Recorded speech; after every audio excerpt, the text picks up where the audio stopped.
is a truth universally acknowledged that a single man in possession of a good fortune must be in want of a wife. However, little known the feelings or views of such a man may be on his first entering a neighborhood.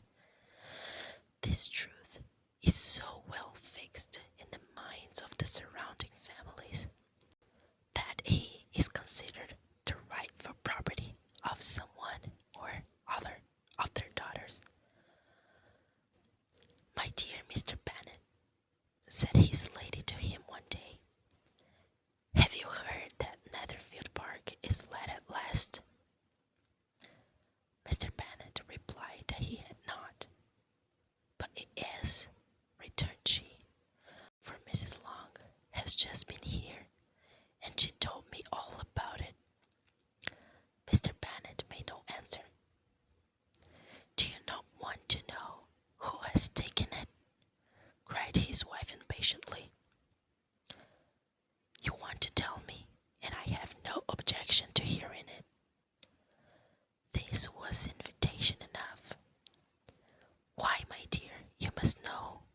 Mrs. Long says that Netherfield is taken by a young man of large fortune from the north of England, that he came down on Monday in a chaise and four to see the place, and was so much delighted with it that he agreed with Mr. Morris immediately that he is to take possession before Michaelmas, and some of his servants are to be in the house by the end of next week. What is his name?" "Bingley." "Is he married or single?" "Oh, single, my dear, to be sure. A single man of large fortune, 4 or 5,000 a year. What a fine thing for our girls." "How so?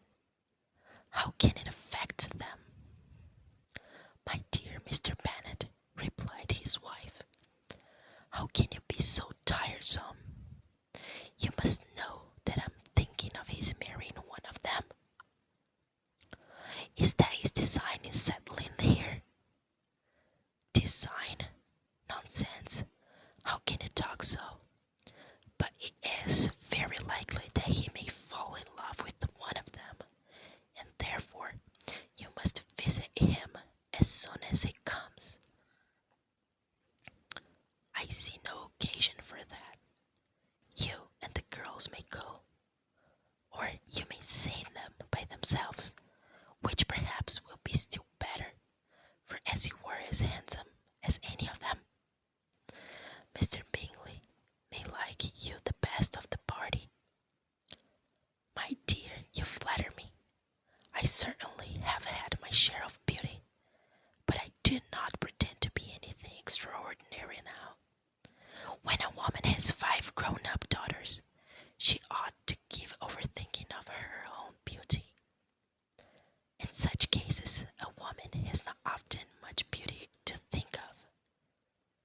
But, my dear, you must indeed go and see Mr. Bingley when he comes into the neighborhood. It is more than I engage for, I assure you. But consider your daughters. Only think what an establishment it would be for one of them. Sir William and Lady Lucas are determined to go, merely on that account, for in general, you know, they visit no newcomers. Indeed, you must go, for it will be impossible for us to visit him if you do not. You are over scrupulous, surely. I dare say Mr. Bingley will be very glad to see you, and I will send a few lines by you to assure him of my hearty consent to his marrying whichever he chooses of the girls, though I must throw in a good word for my little Lizzie. I desire you will do no such thing. Lizzie is not a bit better than the others, and I am sure she is not half so handsome as Jane, nor half so good-humoured as Lydia, but you are always giving her the preference. They have none of them much to recommend them, replied he. They are all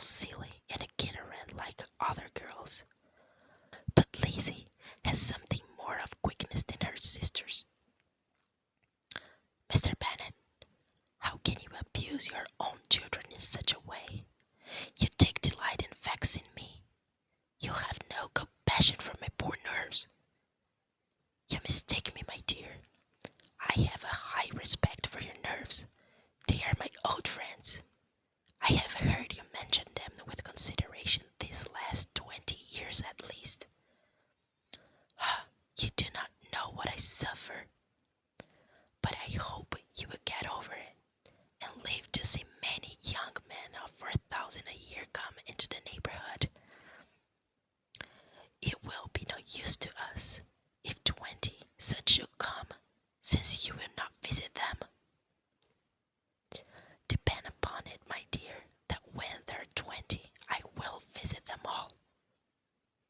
Mr. Bennet was so odd a mixture of quick parts, sarcastic humor, reserve, and caprice that the experience of 23 years had been insufficient to make his wife understand his character. Her mind was less difficult to develop. She was a woman of mean understanding, little information, and uncertain temper. When she was discounted, she fancied herself nervous. The business of her life was to get her daughters married. Its solace was visiting and